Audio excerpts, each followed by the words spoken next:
আসসালামু আলাইকুম। আশার মিনি কিচেনে সকল বন্ধুদের স্বাগত জানিয়ে শুরু করছি। আজকে আমি নিয়ে এসেছি অল্প উপকরণে ঝটপট ইনস্ট্যান্ট নুডলস পাকোড়া রেসিপি। যারা নুডলস বা ম্যাগি খেতে পছন্দ করেন তাদের জন্য স্পেশাল একটা পাকোড়া রেসিপি। আর এই পাকোড়াটা এতটাই টেস্টি হয় যে ছোট থেকে বড় সকলেই খেতে কিন্তু খুবই পছন্দ করবে। আর বাড়িতে থাকা অল্প উপকরণ দিয়েই খুব সহজেই বানিয়ে নিতে পারবেন।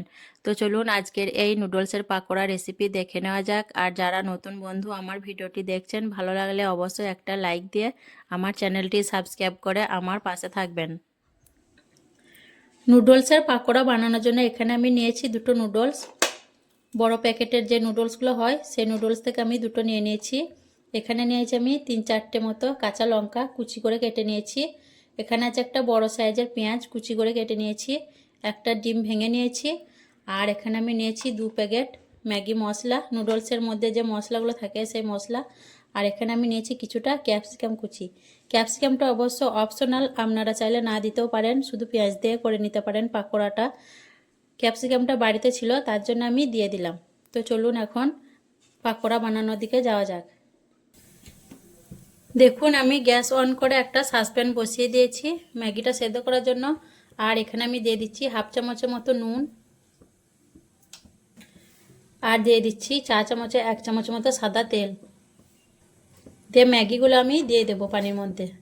আর ম্যাগি সেদ্ধ করার সময় একটু সাদা তেল দিয়ে দিলে ম্যাগিটা খুব সুন্দরভাবে ঝরঝরে হয়ে থাকে, একটা আর একটার গায়ে লেগে যায় না। তো আমি কিছুক্ষণ এটা সেদ্ধ হতে দেব। নুডলসটা দেখুন খুব ভালোভাবে ফুটে উঠেছে।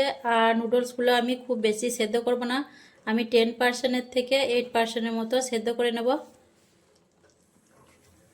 খুব বেশি সেদ্ধ করলে পাকোড়াটা খেতে ভালো হবে না। তো দেখুন নুডলসটা আমার বেশ ভালোভাবে সেদ্ধ হয়ে গেছে। এখন আমি এটা তুলে নেব। এখন আমি দেখুন এখানে একটা ঝাঁঝরা নিয়েছি আর নুডলসটা আমি 8%-এর মতো সেদ্ধ করে নিয়েছি। এখন গ্যাসটা অফ করে দিচ্ছি, দিয়ে আমি নুডলসগুলো তুলে নেব।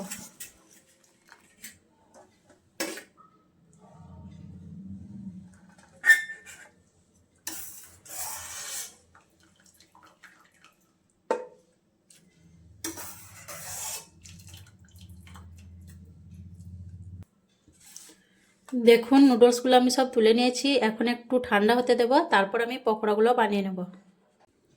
এখানে আমি একটা বড় বাটি নিয়ে নিয়েছি। আর এর মধ্যে আমি দিয়ে দিচ্ছি পেঁয়াজ কুচিগুলো,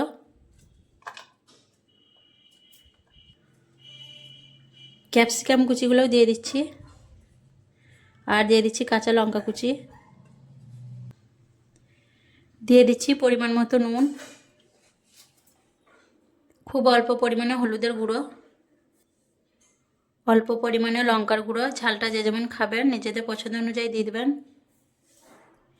খুব অল্প পরিমাণে ধনে গুঁড়ো, আর দিচ্ছি খুব অল্প পরিমাণে জিরে গুঁড়ো। যেগুলো আমি হাত দিয়ে খুব ভালোভাবে চটকিয়ে মেখে নেব, যাতে পেঁয়াজ আর ক্যাপসিকামটা একটু নরম হয়ে যায়। আর এখানে আমি ম্যাগি মশলা ব্যবহার করব, তার জন্য এখানে আর অন্য কোনো মশলা লাগবে না।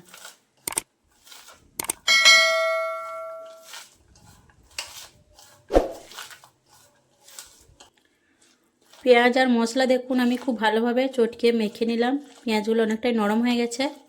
এখন আমি এর মধ্যে দিয়ে দিচ্ছি সেদ্ধ করে রাখা নুডলসগুলো, আর দিয়ে দিচ্ছি ভেঙে রাখা ডিমটা, আর দিচ্ছি ম্যাগি মশলাটা।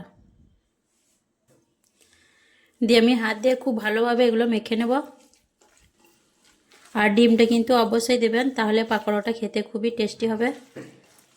আর এই পাকোড়াগুলো এতটাই টেস্টি হয় যে ছোট থেকে বড় সকলেই কিন্তু খেতে খুবই পছন্দ করবে। ডিম দেওয়ার পর দেখুন আমি খুব ভালো করে মেখে নিলাম। এখন আমি এর মধ্যে দিয়ে দিচ্ছি 4 চামচে 2 চামচ কর্নফ্লাওয়ার। কর্নফ্লাওয়ারটা দিলে খুব ভালোভাবে বাইন্ডিং হবে।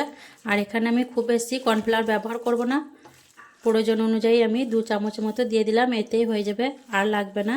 আর খুব বেশি এখানে কর্নফ্লাওয়ার ব্যবহার করলে পাকোড়াটা খেতে ভালো লাগবে না। আর এখানে চাইলে চালের গুঁড়ি কিংবা ময়দা ব্যবহার করতে পারেন কর্নফ্লাওয়ারের বদলে। দেখুন আমি খুব ভালোভাবে সব কিছু মেখে নিলাম। আর পাকোড়াগুলো দেখুন আমি ঠিক এইরকম একটু বড় শেপ দিয়ে এইভাবে করে পাকোড়াগুলো বানিয়ে নেব। পাকোড়াগুলো একটু বড় করে বানালে আর একটু মোটা ভাব বানালে খেতে খুবই ভালো লাগবে। পাতলা করে বানালে পাকোড়াটা অতটা খেতে ভালো লাগবে না।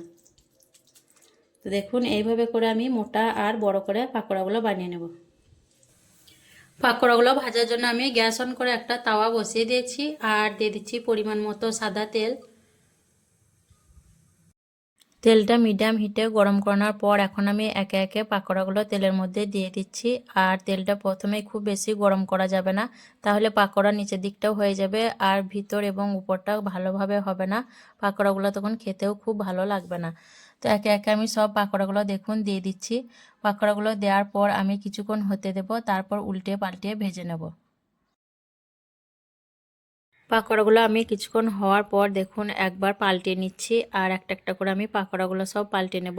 আর পাকোড়াগুলো দেখুন দেখতেও অনেকটা লোভনীয় হয়েছে। আপনারাও চাইলে খুব সহজেই অল্প উপকরণ দিয়ে এইভাবে বাড়িতে নুডলসের পাকোড়াগুলো বানিয়ে নিতে পারেন। ছোট থেকে বড় সকলে কিন্তু খেতে খুবই পছন্দ করবে। দেখতেও যেমন লোভনীয়, খেতেও কিন্তু তেমনই খুবই মজার হয়। তো দেখুন আমি একবার পাকোড়াগুলো পাল্টে নিলাম। এইভাবে করে উল্টে পাল্টে আমি কিছুক্ষণ ভেজে নেব। পাকোড়াগুলো দেখুন আমি বেশ কিছুক্ষণ বেশ ভালোভাবে উল্টে পাল্টে ভেজে নিয়েছি আর পাকোড়াগুলো আমার খুব ভালোভাবে ভাজা হয়ে গেছে। এখন আমি একে একে পাকোড়াগুলো তুলে নেব। আর পাকোড়াগুলো দেখুন দেখতে অনেকটাই লোভনীয় হয়েছে। আর বাকি পাকোড়াগুলো আমি এই একইভাবে ভেজে নেব।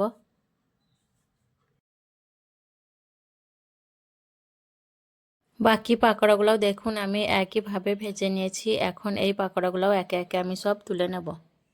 আজকের এই নুডলসের পাকোড়া রেসিপি কেমন লেগেছে অবশ্যই কমেন্টে জানাবেন। ভালো লাগলে লাইক করবেন, শেয়ার করবেন আর আমার চ্যানেলটি সাবস্ক্রাইব করে আমার পাশে থাকবেন। আসবো আবারও অন্য কোনো রেসিপি নিয়ে। সকলে ভালো থাকবেন, সুস্থ থাকবেন। আল্লাহ হাফেজ।